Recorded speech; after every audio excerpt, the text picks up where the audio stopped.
Hello student, good evening to all of you. Students, आज की class उन students के लिए बहुत ही इम्पॉर्टेंट है जो होम साइंस सब्जेक्ट से अपना टीजीटी, पीएचडी, नेट, जेआरएफ या फिर किसी भी स्टेट का होम साइंस से रिलेटेड टीचिंग का एग्ज़ाम दे रहे हैं।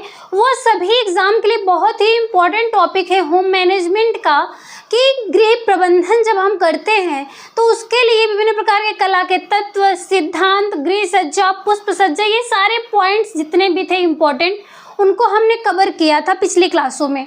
आज की क्लास हमारी होने वाली है कि आखिरकार जो हमारा भवन है, घर है, उसका निर्माण हम किस प्रकार से करेंगे, किस प्रकार की सामग्रियों का प्रयोग हो रहा है, किस प्रकार के नक्शे का प्रयोग हो रहा है, ये किस प्रकार की होती हैं, या फिर जो हमारा घर है उसकी दिशाएं किधर होंगी, खिड़कियां किस प्रकार की होती हैं। और इसके साथ ही साथ देखिएगा कि ये जो सीढ़ियां होती हैं घर की, वो उसके कितने हिस्से होते हैं, क्या नाम से जाना जाता है। देखे हैं आप सभी, हर एक चीज़ को देख रहे हैं आप, लेकिन एग्ज़ाम में क्वेश्चंस किस इम्पोर्टेंट टॉपिक किस बेस पे पूछा जाता है वो आज के क्लास में आपको बताया जाएगा। तो चलिए अपने क्लास की हम शुरुआत करते हैं। शुरुआत करने से पहले आपको ये बताना चाहते हैं कि अगर आप इस चैनल पे नए हैं तो चैनल को सब्सक्राइब कर दीजिएगा, अपने फ्रेंड सर्कल में भी शेयर कर दीजिएगा जिससे कि उनकी भी हेल्प हो सके। और किसी पॉइंट पे अगर ना समझ में आया तो आप उसे कमेंट बॉक्स में लिखिएगा और एक एक पॉइंट को आप नोट करते जाइएगा। यहाँ बहुत लंबी क्लास नहीं चलेगी, सिर्फ और सिर्फ आपके लिए एकदम शॉर्ट जो एग्जाम में पूछा जाता है सिर्फ वही टॉपिक्स आपको कवर किया जाएगा। तो देखिएगा आज की क्लास में कि सबसे पहले हम बात करते हैं कि जो हमारा भवन निर्माण है, इसमें सामग्री, खिड़की के प्रकार, सीढ़ी के हिस्से, घर के नक्शे किस प्रकार के हैं। तो सबसे पहले हम घर के नक्शे से शुरुआत करते हैं। जब हम घर बनाते हैं उसका एक नक्शा तैयार करते हैं कि घर का कौन सा मकान जो है हमारा, वो कौन सा कमरा किस स्थान पे होगा, किस स्थान पे खुला स्थान छोड़ा जाएगा, किस स्थान पे बगीचे होंगे। ये सारी चीज़ों को देखते हुए हम घर का जो नक्शा बनाते हैं उसके स्टेप को देखिए किस प्रकार से अरेंज किया जाता है। ज़्यादातर नेट के एग्जाम में अरेंज करने के लिए देता है कि स्टेप को अरेंज करिए, किस नक्शे के बाद किसके बाद क्या चीज़ें हम लिखते हैं। देखिए सबसे पहला पॉइंट है कि आवश्यकताओं की स्पष्ट अभिव्यक्ति। जब भी आप भवन का निर्माण करते हैं तो आपके लिए ये इम्पोर्टेंट होता है कि आपके परिवार में जो रहने वाले लोग हैं उनकी आवश्यकताएं किस प्रकार की हैं, वो चीज़ें आप स्पष्ट करके उसको लिख लीजिए। इसके बाद है आवश्यकता अनुसार रूपरेखा बनाना। सबसे पहले आप एक रूपरेखा तैयार करेंगे अपने घर की कि किस कमरे के बगल से कौन सा कमरा जुड़ा हुआ होगा, किस कमरे के बगल में कितना गैप होगा, किस कमरे के साथ ही साथ किस कमरे को अटैच किया जाएगा, किसकी आवश्यकता किस कमरे की ज़्यादा होगी। ये सारे टॉपिक्स को हम क्या करते हैं, एक रूपरेखा में तैयार कर लेते हैं। इसके बाद नक्शे का विकास हो जाता है। इस प्रकार से आपने देखा कि आवश्यकता को ध्यान में रखा, फिर आवश्यकताओं के अनुसार हमने एक रूपरेखा तैयार किया, तो इस प्रकार से हमारे नक्शे का विकास हो जाता है। आगे देखिए नक्शे का अंतिम रूपरेखा प्रदान करना। इसके बाद हम लास्ट में चेक करते हैं कि हमारा जो कौन सा कमरा किसके बगल में है, या फिर हमने यहाँ क्या गलतियाँ की हैं, क्या इसमें अभी और सुधार किया जा सकता है। ये सारे पॉइंट को हम देखते हुए अपने नक्शे को दोबारा देखते हैं और उसमें जो भी गलतियां हैं उनको सुधार करते हैं। इस प्रकार से हम ये देखते हैं कि हमारा जो घर बन रहा है उसके चारों तरफ से उसका व्यू कैसा दिखाई दे रहा है। ये सारे पॉइंट को देखते हुए हम फिर से अपने नक्शे को दोबारा देख लेते हैं, जांच कर लेते हैं, फिर उसको पेश करते हैं। तो ये हुआ हमारे घर के नक्शे का चरण की जब हम घर बनाते हैं उसका नक्शा किस प्रकार से तैयार करते हैं। ये 4 पॉइंट को हम ध्यान में रख करके घर के नक्शे को तैयार करते हैं। इसके बाद देखिए घर के नक्शे का प्रकार बताया जा रहा है। ये नक्शा तो आपने देखा कि इसके चरण थे, अब ये देखिएगा कि जो नक्शा है ये नक्शा कितने प्रकार का हो रहा है। देखिए सबसे पहले भूखंड नक्शा, दूसरा है धरातल योजना, तीसरा है विभाजित योजना, चौथा है बाह्य योजना, पांचवा है त्रिबिंबीय योजना और फिर उद्यान योजना। ये जो चीजें हैं ये है हमारे घर के नक्शे के प्रकार बताए गए हैं। अब इसमें ये देखिएगा कि ये जो नक्शा है 6 नक्शा बताया गया आपको प्रकार में, ये किस चीज को दर्शा रही है ये देखिएगा। एग्जाम में इसको मैच द फॉलोइंग करने के लिए दिया जाता है। एग्जाम में खास करके नेट के एग्जाम में, असिस्टेंट प्रोफेसर के एग्जाम में ये दिया जाता है कि ये जो नक्शे हैं घर के, इनके जो एक्सप्लेनेशन बताया गया है इसमें मैच करने के लिए दिया जाता है। देखिएगा भूखंड नक्शा जो होता है वो कैसा होता है, घर के आसपास की चीजों का नक्शा। घर को छोड़ करके घर के आसपास क्या चीजें होंगी, क्या स्थान होगा, उसका अगर व्यूज हम बनाते हैं, उसका रूपरेखा नक्शे में तैयार करते हैं, उसे भूखंड नक्शा कहा जाता है। इसके बाद धरातल योजना का मतलब होता है घर का वास्तविक रूपरेखा। जैसे ये हो गया हमारा घर, घर के चारों तरफ के स्थान को जब हम देखते हैं तो ये हमारा भूखंड नक्शा हो जाता है। और जब ये हम घर का पूरा नक्शा देखते हैं, कौन सा कमरा किस कमरे से जुड़ा हुआ होगा, ये सारी चीजें जब हम देखते हैं तो ये हमारा धरातल योजना हो जाता है, घर का वास्तविक रूपरेखा हो जाता है। इसके बाद विभाजित योजना में होता है कितनी सामग्री लगेगी, इतना बनाने में हमें कितनी सामग्रियों की आवश्यकता होगी। जब उसका नक्शा तैयार करते हैं, उसका पूरे मटेरियल का ढांचा हम तैयार करते हैं, पूरा एक आंकड़ा तैयार करते हैं, वो हो जाता है विभाजित योजना। इसके बाद बाह्य योजना का मतलब होता है घर की बाह्य रूपरेखा। ये तो हमने सिर्फ घर का वास्तविक रूपरेखा देखा कि कमरा कैसा है, किस कमरे से जुड़ा हुआ है, ये सारी चीजें हमने देखा।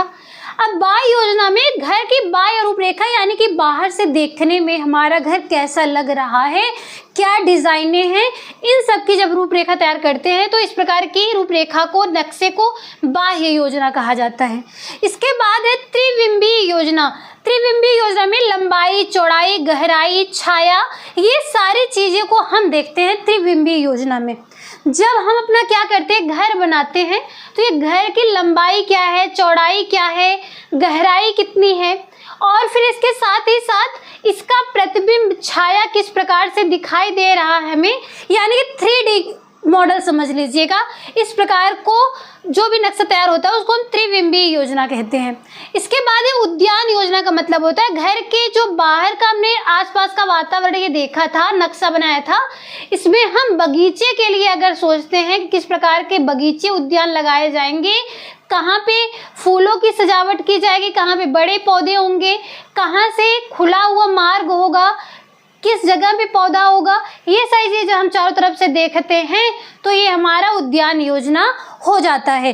नाम को ध्यान में रख करके समझ लीजिएगा। भूखंड नक्शा का मतलब है कि घर के चारों तरफ का जो आसपास का जो धरातल है उसके बारे में। धरातल योजना का मतलब घर का वास्तविक रूप, जो कौन सा कमरा किससे जुड़ा हुआ है, कितना स्थान गैप होगा, ये सारी चीजें देखते हैं। विभाजित योजना का मतलब है कि कितनी सामग्रियां इन सबको बनाने में लगेंगी। इसके बाद बाह्य योजना का मतलब घर हमारा बाहरी रूप से देखने में कैसा लगेगा, कैसा ढांचा हम उसका तैयार करते हैं। इसके बाद त्रिबिंबीय योजना मतलब किसी घर का 3D मॉडल जब हम तैयार करते हैं। इसके बाद है उद्यान योजना, घर के बाहर का जो हमारा उद्यान है वो किस प्रकार का होगा। ये सारे पॉइंट्स को इतने में हमने देख लिया है। इसके बाद है किसी भवन की ऊर्जा अंकेक्षण के चरण। इसका मतलब होता है कि जो हम अपने भवन का निर्माण कर रहे हैं उस भवन के निर्माण में कितनी ऊर्जा की आवश्यकता है। ऊर्जा की आवश्यकता का मतलब है कि जो हम घर बना रहे हैं किस स्थान पे ऊर्जा की अधिक खपत होगी, कम खपत होगी, किस कमरे का व्यू कैसा होगा, बैठक कक्ष कहाँ पे होगा, निरीक्षण कक्ष कहाँ पे होगा, कहाँ से हमें आराम अपने घर में रहने के लिए ज़्यादा मिल सकता है। इन सारे पॉइंट को स्टेप जो है अरेंज करने के लिए दिया जाता है। देखिएगा किसी भवन की ऊर्जा अंकेक्षण के चरण में सबसे पहला आता है कि अंकेक्षक मुवक्किल की बैठक। इसका मतलब होता है कि जो हमारा अंकेक्षक बना हुआ है उसका बैठक कक्ष कहाँ है। इसके बाद अंकेक्षक का स्थल निरीक्षण, उसका जो स्थान है उसका हम निरीक्षण किस प्रकार से कर सकते हैं उसका हम देख रेख करते हैं। फिर ऊर्जा के उपयोग के अतीत के ढर्रे का विश्लेषण करना। इसका मतलब है कि जो ऊर्जा का उपयोग होगा, जो भी सामग्रियों का प्रयोग किया जाएगा, उन सभी के लिए अतीत के ढर्रे का विश्लेषण, यानी कि जो हम आज बना रहे हैं अतीत में कैसा था, पिछले समय कैसा था और आगे कैसा हो सकता है, इन सबको हम ध्यान में रखते हैं। फिर अंकेक्षण का रिपोर्ट तैयार करते हैं। फिर अंकेक्षकों की सिफारिश का क्रियान्वयन, इसके बाद ये जो टॉपिक दिया गया है आपको, ये ज़्यादातर एग्जाम में पूछा जाता है और इसके ये स्टेप को आप एकदम रट के अगर याद करें तो ज़्यादा ही इम्पोर्टेंट होगा, क्योंकि उसमें बहुत ज़्यादा आपके सिलेबस में इस चीज़ को समझाया नहीं गया है, लेकिन ये आपके बाहरी कोर्स से ये टॉपिक पूछा जाता है। इसके बाद देखिएगा, ये जो हमारा घर का नक्शा है, ये निर्माण हमने किया नक्शे के बाद भवन निर्माण में किस प्रकार की सामग्रियां लगती हैं और वो सामग्रियां किस प्रकार से हमें प्राप्त हो रही हैं, वो चीज़ें हम देखेंगे।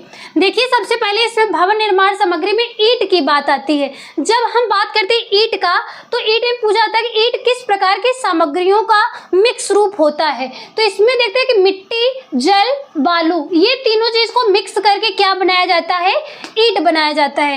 एग्जाम में पूछा जाता है कि जो ईंट है घर बनाने के लिए, उसका आकार कितना होगा, लंबाई, चौड़ाई, ऊंचाई कितनी होगी।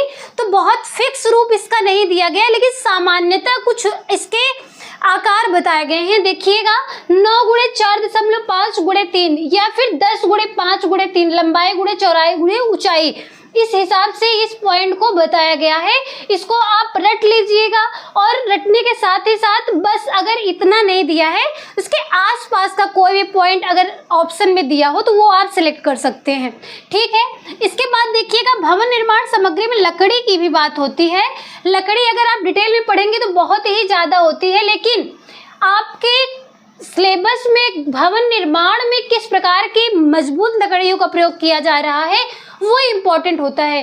और लकड़ी में 2 प्रकार की लकड़ियां बताई जा रही हैं, सदाबहार लकड़ियां और पतझड़ बताई जा रही हैं। इसके बाद देखिएगा, प्लास्टिक, जो प्लास्टिक है इसका निर्माण क्या है और किस प्रकार के प्लास्टिक से बना हुआ है। थर्मोप्लास्टिक और थर्मोसेंटिंग, ये 2 प्रकार की जो है प्लास्टिक, इनका निर्माण हम अपने भवन निर्माण में करते हैं।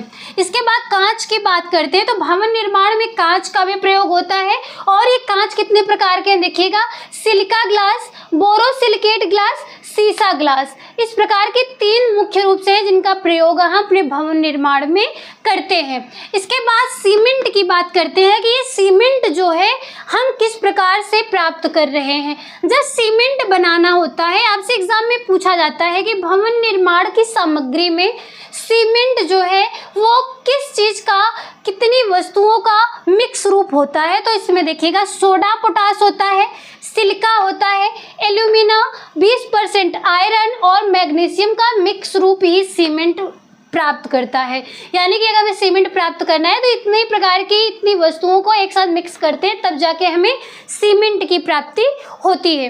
इसके बाद देखिएगा, खिड़की के प्रकार आपसे एग्जाम में पूछा जाता है, बहुत ही इम्पोर्टेंट टॉपिक है।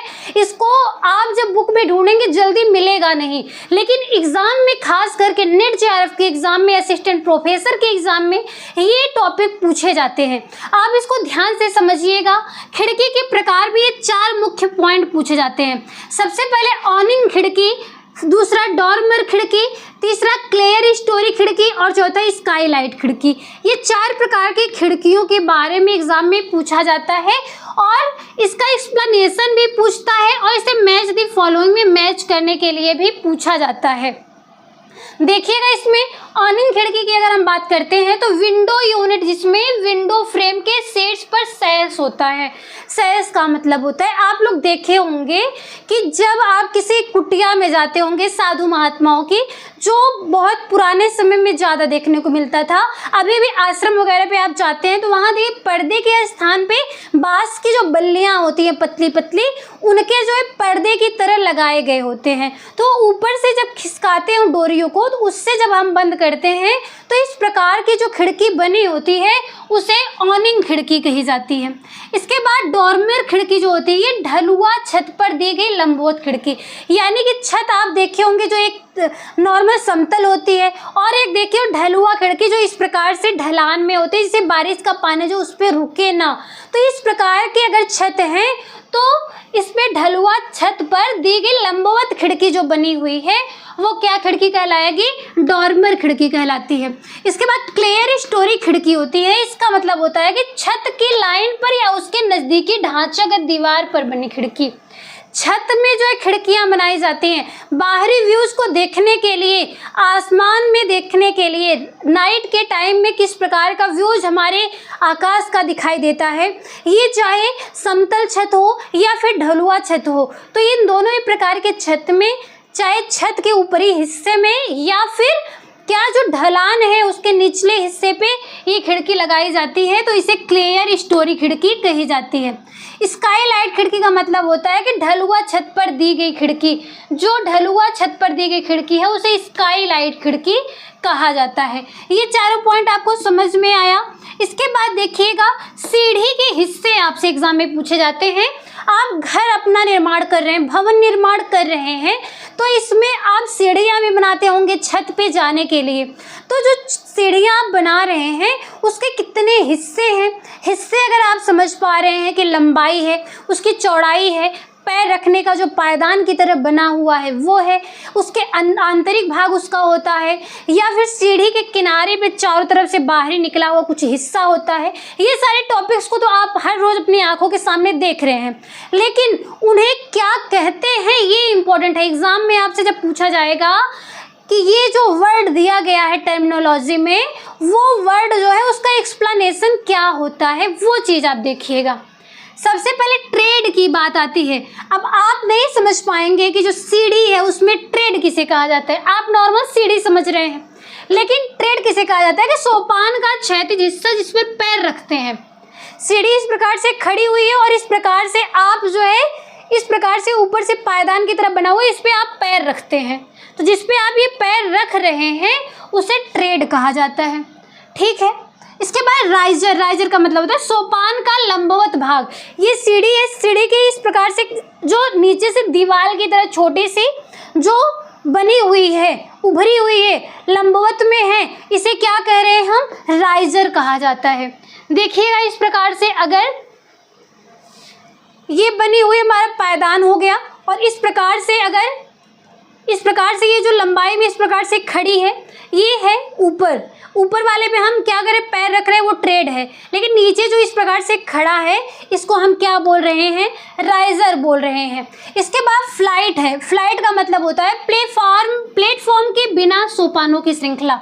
इसका मतलब है कि सोपान तो वही था जिसपे आप पैर रख रहे थे, लेकिन उस सोपान में राइजर ना लगा हुआ हो, प्लेटफॉर्म के बिना सोपानों की श्रृंखला। कुछ सीढ़ियां आप देखते होंगे कि दीवार से अटैच्ड है जिसपे आप पैर रख रहे हैं, लेकिन उसके नीचे वाला जो हिस्सा है वो इस प्रकार से पैक नहीं है, खुला हुआ है, सिर्फ आप पैर रखते चले जा रहे हैं सीढ़ियों पे, लेकिन उसका निचला जो हिस्सा है वो खुला हुआ है, यहाँ पे कोई चीज़ें नहीं है। तो ये जो इस प्रकार की सीढ़ी का निर्माण हुआ है, देखिए इस प्रकार से एक पैर रखने के लिए है, फिर उसके ऊपर ऐसे फिर बना हुआ, फिर उसके ऊपर एक ऐसे फिर बना हुआ है, लेकिन लंबाई में उसमें नहीं बना हुआ है, तो उसको क्या कहते हैं, फ्लाइट कहते हैं। जहाँ पे बिना सोपान के प्लेटफॉर्म रखा हुआ है, पैर रखने के लिए श्रृंखला नंबर वाइज से बनी हुई है, उसे फ्लाइट कहा जाता है।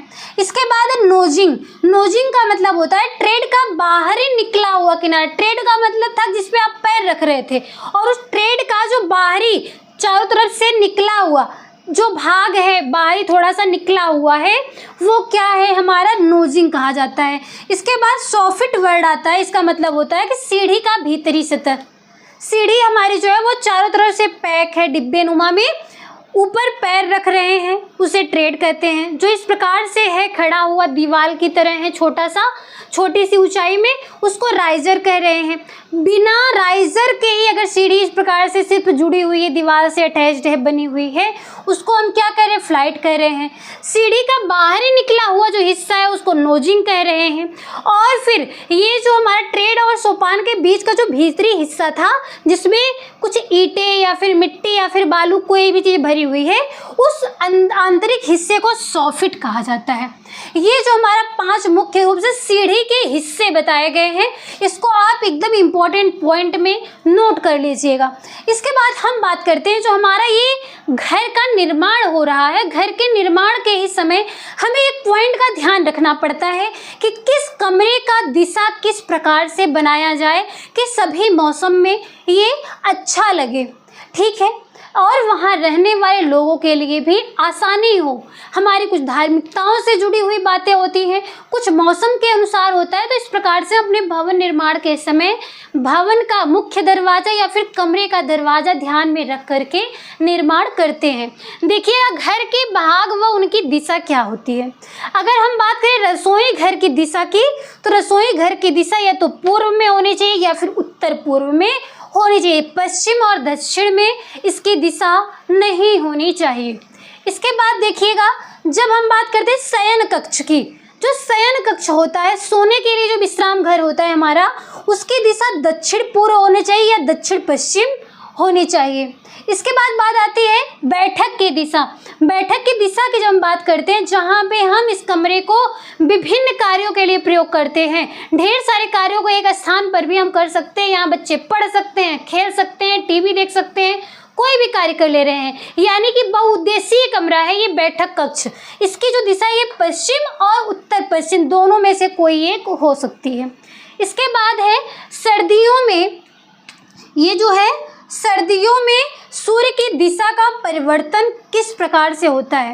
आप देखे होंगे सूर्य पूरब में उगता है, पश्चिम में अस्त होता है। ये सार्वभौमिक सत्य, इसे बदला नहीं जा सकता है। लेकिन वहीं पे अगर पूछा जाए कि सूर्य जो है वो ठंडी के मौसम में किस दिशा की तरफ से अपनी दिशा को बदलता है, परिवर्तित करता है, तो देखिएगा एग्जाम में ये टीजीटी पीएचडी सभी एग्जाम में पूछा जाता है, हर स्टेट में पूछा जाता है कि सर्दियों में सूर्य की दिशा का परिवर्तन किस दिशा में होता है, तो दक्षिण पश्चिम की दिशा में होता है। इसको आप ध्यान से याद कर लीजिएगा। तो यहाँ पे जो भी आज की क्लास में बताया गया वो बहुत ही इंपॉर्टेंट पॉइंट था आप लोग के एग्जाम के पर्पज से।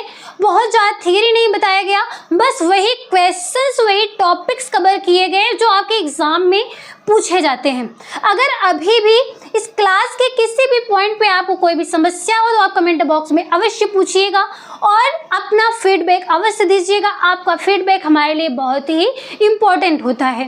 इसी के साथ अपनी क्लास को यहीं पे हम कंप्लीट करते हैं। मिलते हैं आप लोग से हम नेक्स्ट टॉपिक के साथ नेक्स्ट क्लास में। तब तक के लिए धन्यवाद।